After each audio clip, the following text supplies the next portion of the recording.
Day 4 and 5, Texas 200 2020. Everything from bar hopping, beach parties, to 50-mile-an-hour winds and storms that took out much of the fleet. Hop on and let's go adventuring.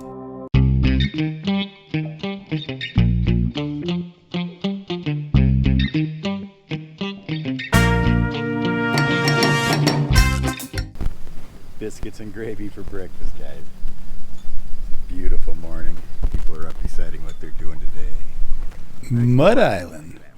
From here, we're going across where I'm pointing there to Quarantine Shores, which is within sight, so it's going to be an easy day sailing screw-off day. Bobby and the crew of the Pilgrim were talking about going in town to find burgers and ice, which I like that idea.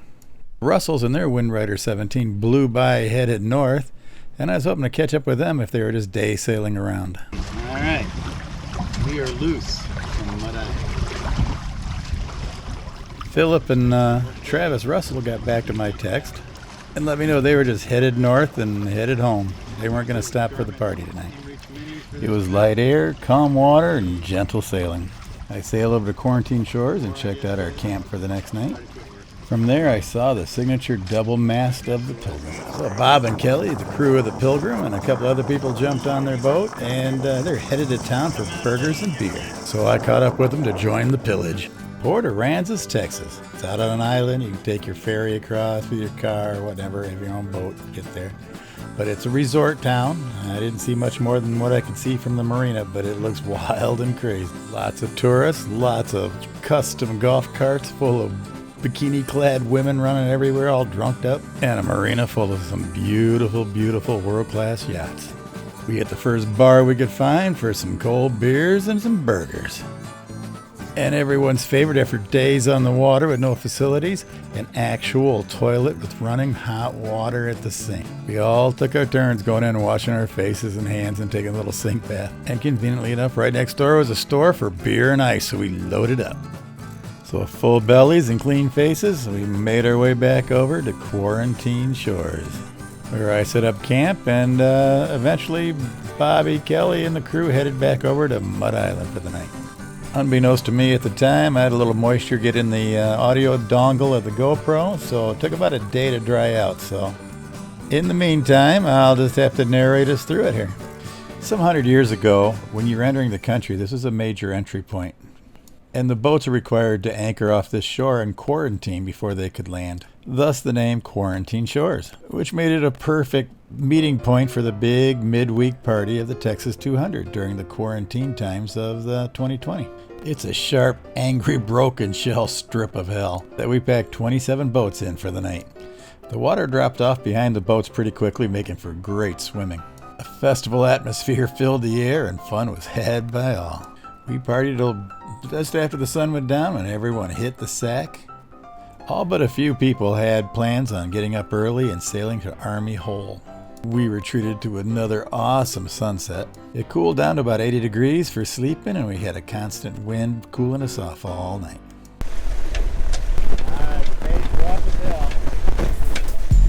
Heading north up to Army Hole meant crossing Aransas Bay, the bay that beat me up so bad 2 days before. A lot of people were going down along the barrier island, and it'd be calmer water that way, just more obstacles and stuff to work around. I was on board with that until I saw several other people take right off across the bay on the ICW, so I jumped right in line. We had a nice, about a 16-mile-an-hour wind. Everything was looking good when we left the shore. After about an hour on the water, something ugly came over the horizon.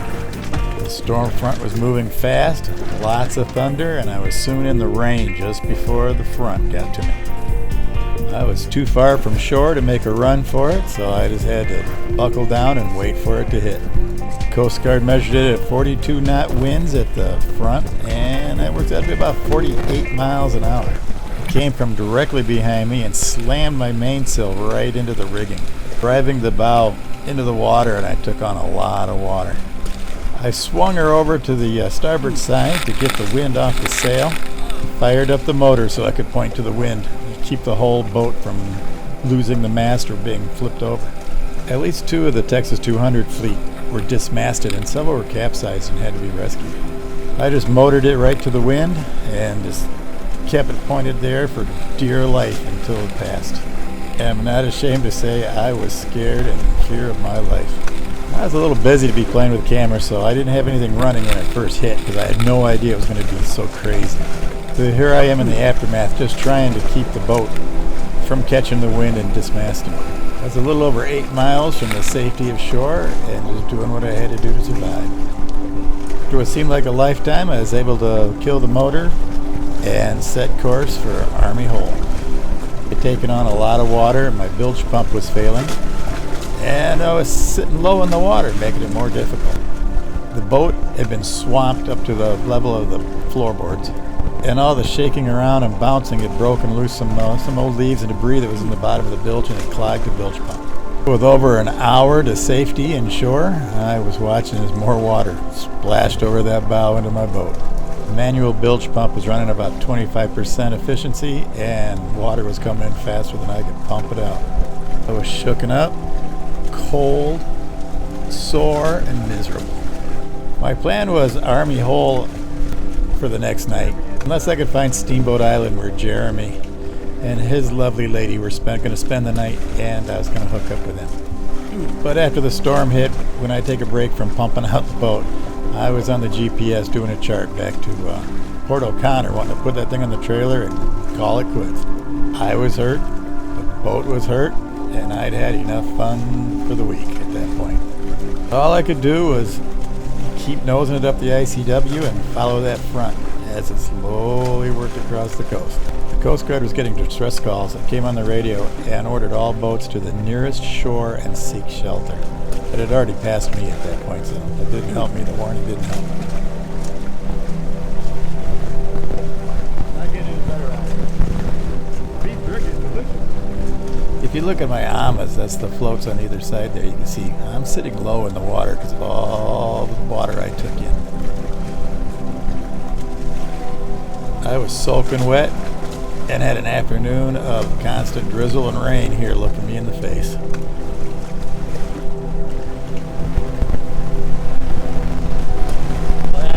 Glad when this day's over.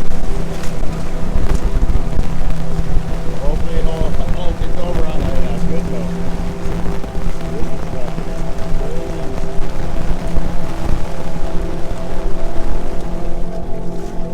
It's a fleeting glance, but I did have dolphins rolling with me there off the side, and eventually made it up to the shelter of the ICW side of the bay. And I was able to pump out pretty much all the water. I think my land is wet. Everything's wet. Everything's right. Got a drizzle going. Break out over here.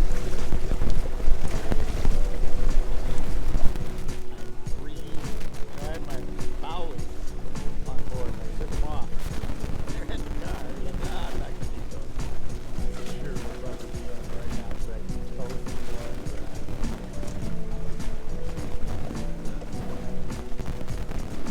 there's that. Made it out of the rough trades and stuff. There's a few times that we got a little scary. I'm not gonna lie. But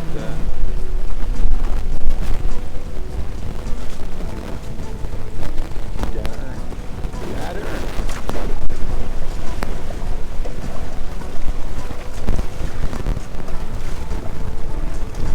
So once things settled down, I decided to find Army Hole for the night. But completely by accident, as I was plotting a course across the bay to Army Hole, I stumbled on Steamboat Island. Turns out it was right there in sight of the hidden pass I was looking for on the way out a few days ago. Jeremy, they got banged up pretty good, and they headed right for Port O'Connor to pull the boat out like I was thinking initially. I thought about just staying on Steamboat Island by myself, but with everything being wet, I have had no charge in my cell phone. My Garmin SOS Reach Mini, it had died. So if I ran into any emergency problems or anything, I'd have no communication. So I decided to head it on over to Army Hole. And it was a hard slug across that bay. I filled that boat up with water again. I'd managed to get the bilge pump working, but it was only a temporary fix.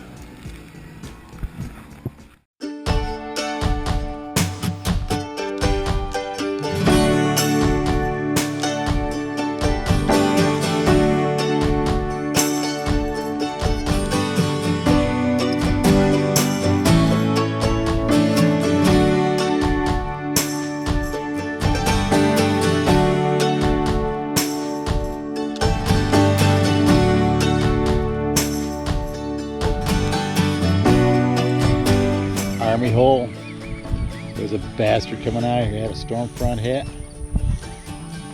And the Coast Guard says it was 42 knot winds. I'll have to convert that for you later and add it below. Oh, it was crazy. I took more water in. It was a long, grueling day. Half the day I decided I was headed back to the ramp. I'm gonna get a hotel room, get a warm shower, get a night's sleep, and head home in the morning. But swung by some friends were gonna stay at Steamboat Island. When I got there, they weren't there. They got a head start on me. And I went the same route they were going to, so I didn't pass them. So they must have changed their mind. So I came across the bay here. Treacherous day of high winds and storms and everything else. And Army Hole, where 25 people said they were coming here from the last time. I think we got like 8 or 9 made it. It was a pretty bad storm. I'm sure they're scattered up and down the coast where they took shelter. It was some pretty crazy shit. But so now I'm sitting here in my tent, looking out over the, looking out at the sunset from Army Hole. This is World War II. This was an Army Air Force air base. They did training out of here, I think. And there's a state park. Now it's just pier. Pretty nice little campgrounds. You gotta come on you gotta have a boat to get here though. Boat or an airplane. All the runways are still right. Runways are all still over there. It's a beautiful night. I'm gonna sleep like a rock. Damn excited. And then tomorrow, ICW over and put it on the trailer and get it home. I don't know how much of that I'll bother to put into a video. It's a pretty generic rundown with the ICW. But maybe get some dolphins or something, that'd be fun. Here's see over the top of everything here on the campsite. There's the marina.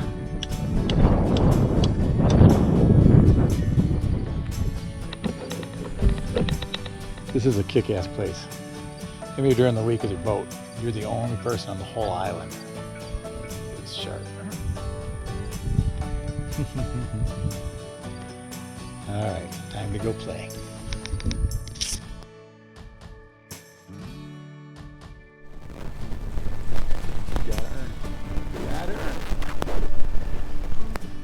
So that was day 4 and 5. Day 6 video is coming. Don't listen to that drunk. We're having a day 6 video.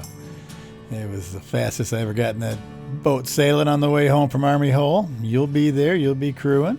Got the audio issue fixed for the next video, and it's sunshine and fun. So like and subscribe. Jump on board and crew, cuz I'm taking you bastards sailing.